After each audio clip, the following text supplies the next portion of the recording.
सद्भावना city news Uttar Pradesh Uttarakhand आपको खबरों में रखे सबसे आगे।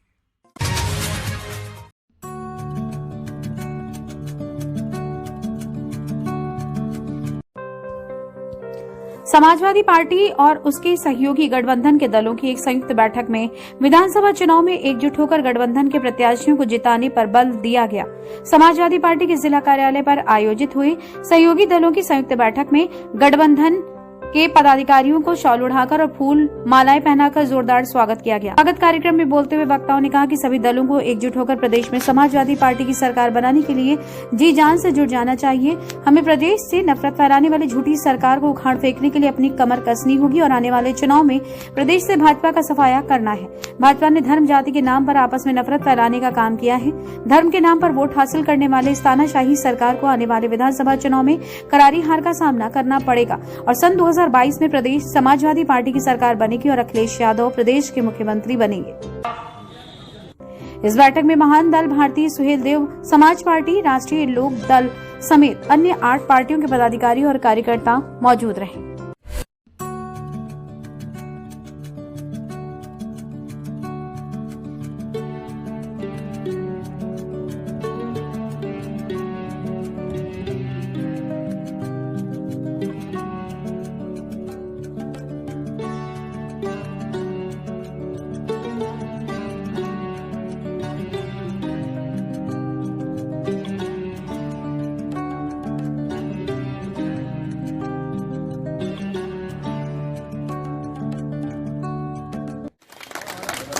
आपने देखा होगा रैलियों में प्रधानमंत्री की रैली देखी होगी और मुख्यमंत्री की रैली देखी होगी, मगर तुम्हारे राष्ट्रीय नेता की रैली में 10 गुना आदमी ज्यादा ये मीडिया ने तय कर दिया, मीडिया के भाइयों ने तय कर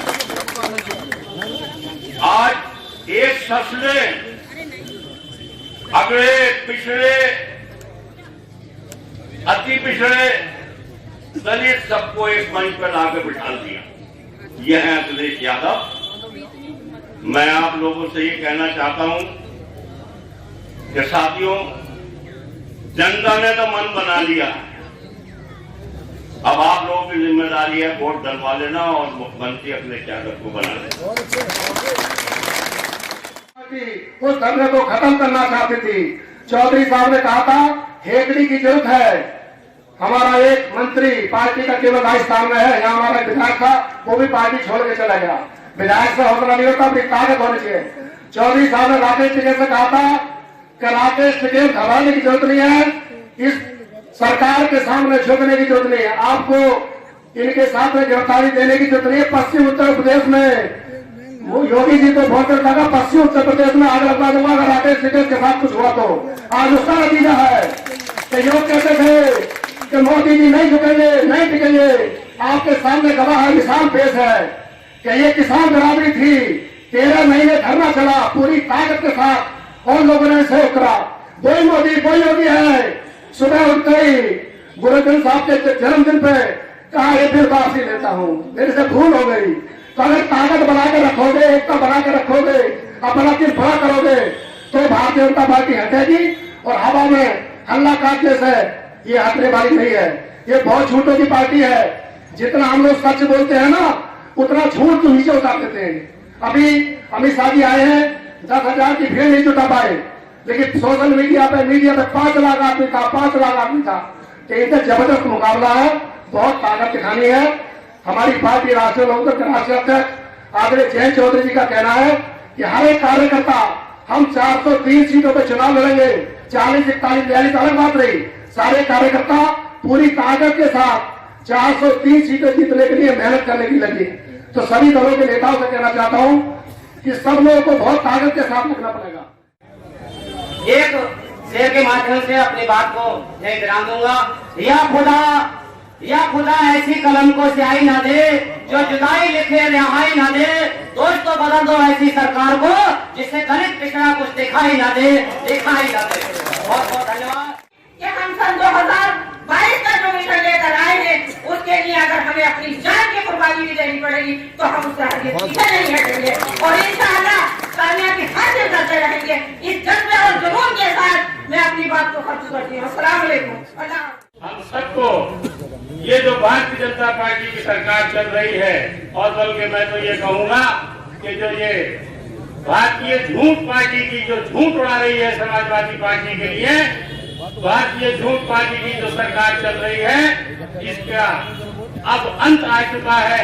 क्योंकि अब किसी भी वक्त किसी भी क्षण में चुनाव का ऐलान होने वाला है।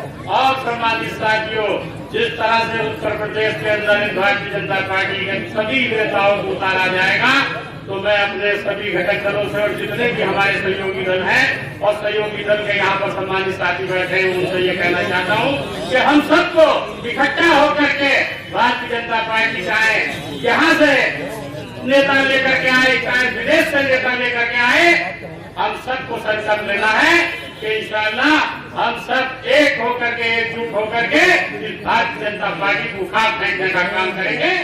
घटक दलों के सब नेता आए हैं, मैं उनका दिल की गहराइयों से इस्तकबाल करता हूँ, स्वागत करता हूँ, धन्यवाद देता हूँ। और एक बात मैं कहना चाहता हूँ कि जितने घटक दल हमारे हैं, उनके नेता हैं, चाहे वो अध्यक्ष, जिला अध्यक्ष हैं या महामंत्री हैं, वो कम से कम असल में हमारे क्षेत्र में, हमारी विधानसभा के अंदर किसी घटक दल का कोई संबंध है नहीं। आज तक कोई किसी से न मुलाकात हुई है, न हमारे यहाँ कोई बात करना कार्यकर्ता। मैं उन सभी नेताओं से ये कहना चाहता हूँ कि जो भी हमारे यहाँ उनकी टीम है, जो भी उनकी कैबिनेट के लोग हैं, उनसे उधर की विधानसभा में वो उनकी सूची हमें दे दें, जिसके गाँव में उनके कार्यकर्ता है, ताकि हमें तो पता लग जाएगा उनका कार्यकर्ता कहाँ है। और उसके बाद हम उसको सम्मान दें, उसी से हम संपर्क करें और उसी से फिर अपनी मीटिंग लगवाएं।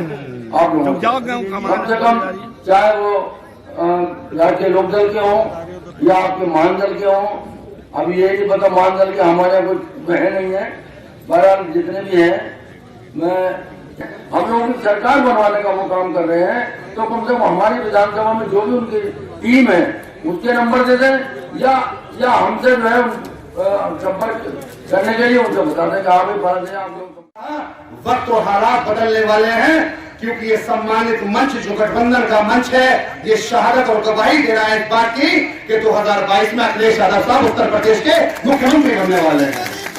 और मैं बताना चाहूंगा जिला अध्यक्ष जी को, मैं उन लोगों को भी मुबारकबाद पेश करूंगा जो बिलारी की सरजमी पे एक ऐतिहासिक प्रोग्राम मैंने माननीय जिला अध्यक्ष जी से बात कर और माननीय महानदल के राष्ट्रीय अध्यक्ष जी से बात कर और अपने समाजवादी पार्टी के जियाले सभी लोगों के साथ और महानदल के समाजवादी के कार्यकर्ताओं के साथ, महानदल के कार्यकर्ताओं के साथ और साथ में लोकदल के जिला अध्यक्ष जी से भी बात हुई।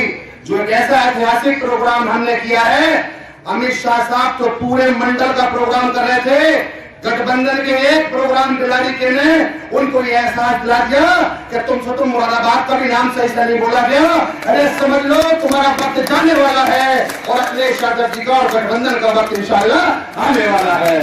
तो मैं आज एक बात जरूर कहूंगा, हम सबको बंदमुट्ठी होकर एक साथ खड़े होना है, एक साथ गठबंधन के साथियों का बेनता खैर मकदम स्वागत इज्जत करनी है। और जिस तरीके से मेहनत की है इन लोगों ने महानदल के साथ, तो मेरी आज भी लगातार मीटिंग चल रही है, आज भी लगातार इनके साथ मेरी मीटिंग चल रही थी और लगातार इन्होंने बेइंतहा मेहनत के साथ, मुस्तैदी के साथ क्या बेहतरीन काम इन्होंने किया है। यकीन करिए 350 के करीब ट्रॉलियों में आधे से ज्यादा इनकी भी ट्रॉलियां थी, इन्होंने भी पूरी ताकत से मेहनत कर हमारा हौसला बढ़ाने का काम किया है।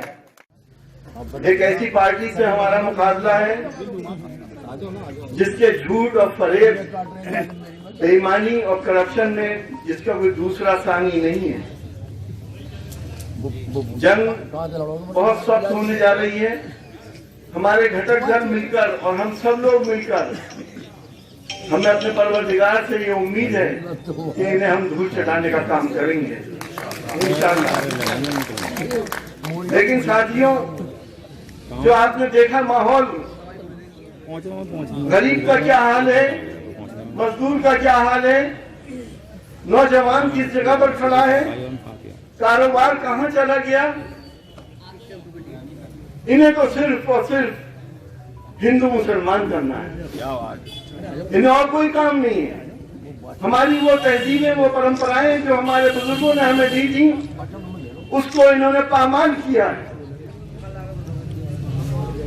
हर इंसान इस बात का गवाह है, पूरी दुनिया इस बात की गवाह है कि जब कोरोना की महामारी आई थी तो हमने लाशों के साथ उनकी कितनी बेइज्जती की थी। कोई ना कोई जिम्मेदारी तय होनी चाहिए थी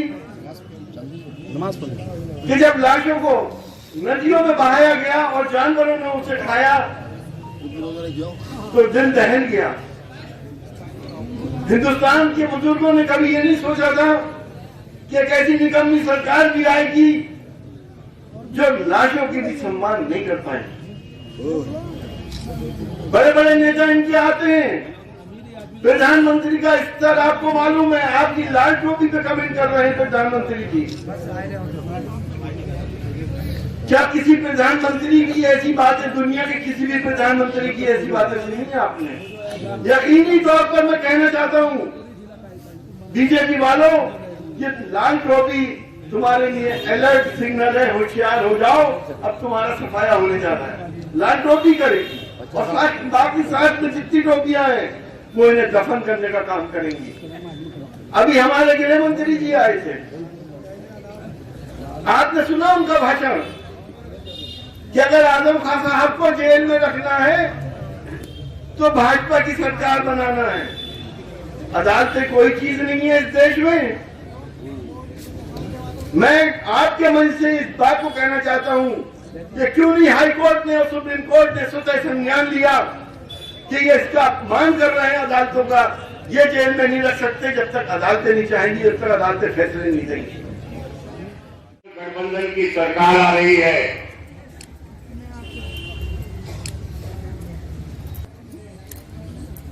300 सीटों को पार करके आ रहा है गठबंधन। की बात की भी तस्दीक करता हूं। अखिलेश यादव जी, माननीय अखिलेश यादव जी, इस प्रदेश का नहीं, इस देश का भविष्य है, इस देश का मुस्तकबिल है। इस देश की गद्दी पर भी एक दिन अखिलेश यादव जी का राज होगा। एक दिन हिंदुस्तान के प्रधानमंत्री अखिलेश यादव जी बनेंगे, वजीर आजम अखिलेश यादव जी बनेंगे, ये हमारा दिल कहता है।